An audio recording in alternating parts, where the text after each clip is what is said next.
الخامس الله يرحمه هو اللي عاون الجزائر في وقت الثوره.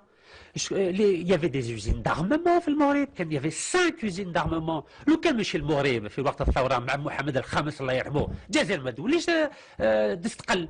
ما ننساوش هذو المغاربه مسلمين عرب وخوا. حتى واحد ما يقوليش باللي المغاربه ماهمش خوا معنا، هما مسلمين، هما عرب، وهما راهم معنا الى طول الممات. راك تدافع بشراسه عن المغرب سيدي قهزاني. شوف ماكش مغربي. لازم المغرب. والزعيم الجنوب افريقي ليس غريبا عن ارض المغرب. مانديبا تعلم حمل السلاح في ضواحي بركان في بدايه ستينيات القرن الماضي. في ذلك الابان احتضن المغرب حركات التحرر الافريقيه ومدها بالدعم اللوجستيكي لنيل استقلالها. ريبورتاج عبد الصمد طعام.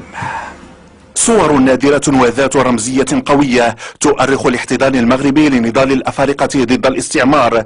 استقبلت عائلة بالحاج بضواحي بركان في ستينيات القرن الماضي 5 زعماء سيصبحون رؤساء لدول إفريقية. مانديلا رفقة أول رئيس لأنغولا أغوستينو ليتو، وزعيم غينيا بيساو أميلكار كابغال، وبن بلة وبومدين وبوضياف رؤساء الجزائر. تاريخ مشترك